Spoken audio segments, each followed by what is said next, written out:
Le 15 septembre 2015 sortira Undertale créé par Toby Fox et dès sa sortie le jeu sera très bien noté sur Metacritic en devenant le meilleur jeu indépendant de 2015 et 2016 dont meilleur jeu indé et meilleur RPG avec plus de 3,5 millions de ventes. En presque 10 ans c'est des fanarts, des mèmes, des lore et surtout des fangames créés par les fans de la licence dont une liste de 4500 jeux sur GameJolt. Même si certains ont eu du succès, d'autres n'ont même pas été joués par un seul joueur. Mais un jour, le 9 décembre 2023 sort un fangame qui est développé par une seule personne, qui prendra 7 ans pour sortir le jeu qui deviendra le meilleur de la licence, mais aussi celui qui a failli être banni. Mais avant, faut qu'on retourne en 2013. Cette année-là sort le démo de Undertale pour voir si les gens apprécient le système de jeu, pour voir s'il est pas trop dur et le gameplay est très positif. Toby Fox peut continuer son projet. Et pour ceux qui connaissent pas Toby Fox, c'est le mec qui a créé Undertale. Ça vous avez sûrement compris, mais c'est le mec qui a fait son jeu tout seul. Oui, tu as très bien entendu, tout seul. Ça veut dire que les graphismes, le scénario, la programmation, la musique et l'animation et autres, c'est lui qui a tout fait. C'est pas possible. Mais si, c'est possible avec la carte Kiwi.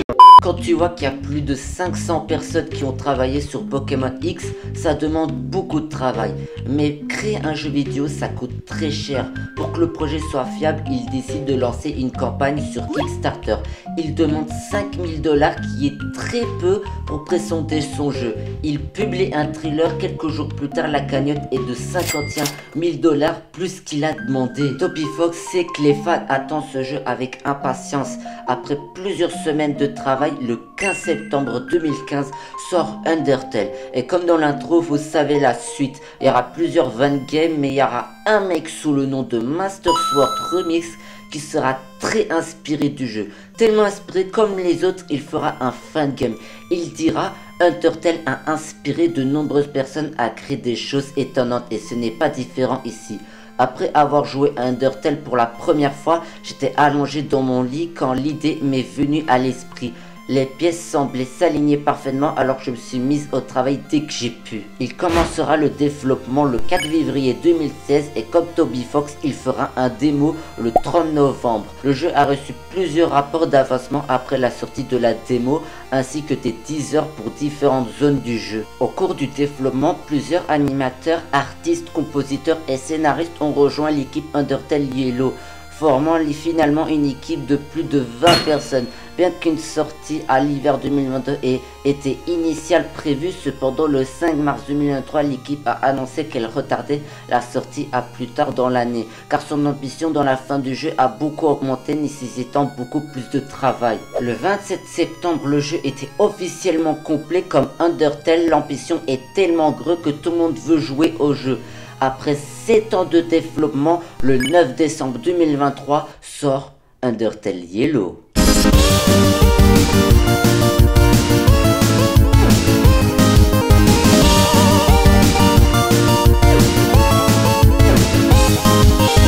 En quelques semaines, Undertale Yellow a connu un certain succès parmi les fans. Il s'agit d'une préquelle créée par des fans pour le RPG à succès d'Undertale.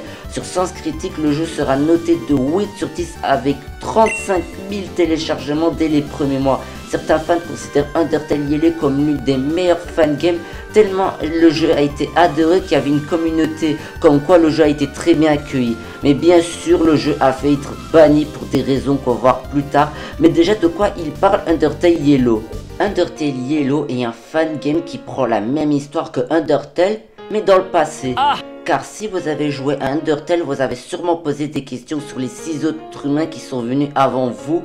Non. Car Undertale Yellow raconte l'histoire de l'enfant à l'âme jaune sous le nom de Clover qui cherche les 5 autres humains portés disparus. Mais il est où? Il est où? Au début du jeu, comme dans Undertale, comme par hasard, on s'aventure dans les ruines dont on va rencontrer Toriel, dont beaucoup de fans l'aiment pour ses dessins pas très légaux. Starfoula, moi je quitte cet endroit. Mais tout se passe pas comme prévu car notre ami va vivre sa propre aventure et rencontrer plein de personnages. Ça c'est pour le début du jeu. Maintenant pour ceux qui n'ont jamais joué à Undertale, laissez-moi expliquer le système de combat. Quand tu rencontres un monstre, celle-ci t'attaque. Il a mon argent! Comme dans chaque RPG, tu as plusieurs options. Soit le tuer car tu es un gros raciste, ou l'épargner. C'est des options qui ont des actes pour avoir plusieurs fins. Comme dans Undertale, tu as 3 fins différents. La route pacifique dont on doit épargner tous les monstres. La route génocide dont on peut tuer tous les monstres de Underground. Et la route neutre dont faut faire les deux. C'est nul! Là vous avez compris un peu le gameplay et le système de combat. Et en plus pour ceux qui ont joué au jeu, tous les monstres que vous avez rencontrés sont tous créés pour Undertale Yellow. Il n'y a aucun personnage du jeu originel. Ok, à part Toriel et Asgore, mais ça compte pas car c'est des putes. Mais dans Undertale Yellow, comme dans chaque fangame, est mieux en mise de scène que l'original. Les développeurs ne sont pas feignants, que ce soit sur ou en dehors du système de combat. L'animation sont très beaux et bien gérés et en plus il y a une animation de course. Cavale, cavale, cavale! Cavale, Kenny, cavale, cavale! La vie de ma mère, cavale! Alors que quand tu vois que dans l'original il y a un Dai qui court en marchant, ça pique les yeux. Et le jeu s'arrête pas qu'à ça, que ça soit le scénario, les graphismes, l'animation et les musiques, ils sont tous supérieurs que le jeu original. Et tout ça fait par Master Sword Remix. En plus, si vous voulez plus connaître sur lui, il a une chaîne YouTube dont il fait des remixes de chansons existantes. Ça explique le meilleur des musiques que vous tendez comme celui-ci.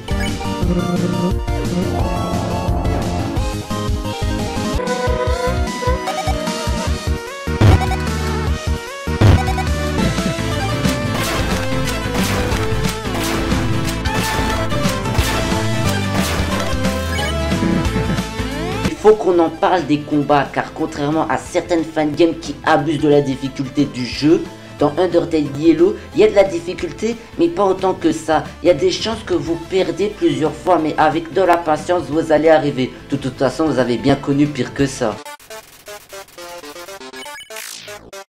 Même si le jeu a été bien accueilli par les fans, pour moi, il y a un seul défaut, c'est que le jeu est trop freeze. Ah, tout de suite des insinuations. Attendez, je m'explique. Dans Undertale, les monstres que vous rencontrez ressemblent plus à des monstres, alors que dans Undertale Yellow, voilà. Ok. Malgré ça, le jeu est très bien apprécié par la communauté, même si le jeu a failli être banni pour une seule et unique raison, le copyright. Je m'explique, après la sortie d'Undertale Yellow, le 20 décembre dernier sort la publication de la musique du jeu, créée à partir de la musique d'Undertale, donc un copyright. Si certaines parties étaient créées tout seul, d'autres étaient juste remixées ou copiées-collées. Même si c'est un fangame, Sébastien Wolf, président du Material Music d'éditeur derrière les œuvres musicales de Toby Fox, attaque en justice les développeurs de Undertale Yellow accusés de 2 infractions au copyright. Le pire dans l'histoire, c'est qu'il se permet comme ça de parier 10 000 balles qu'ils n'auront jamais de preuves données par Toby Fox. Car oui, sans qu'on s'attendait, Toby Fox, le créateur d'Undertale en personne, vient présenter ses excuses auprès des développeurs pour l'attitude de Wolf, en plus de donner aux développeurs 20 000 balles en plus. Pour ceux qui savent pas, Toby Fox travaille pour Nintendo. Et vous savez que Nintendo et les fangames sont pas les meilleurs amis du monde. Même si l'histoire a l'air marrant, le jeu a failli se faire ban pour 2 copyrights. Heureusement, Toby Fox est venu leur défendre, sinon sans lui le jeu aurait jamais eu le succès qu'il méritait. Aujourd'hui, le jeu est toujours disponible gratuitement, je vous conseille de le télécharger, le jeu que vous soyez fan d'Undertale ou non. En conclusion, même si vous pensez tout perdre après des années de travail, il y aura toujours un miracle. Et si c'est pas le cas et que tu es en dépression, comme il dit un certain youtubeur, Rien à foutre de ta dépression.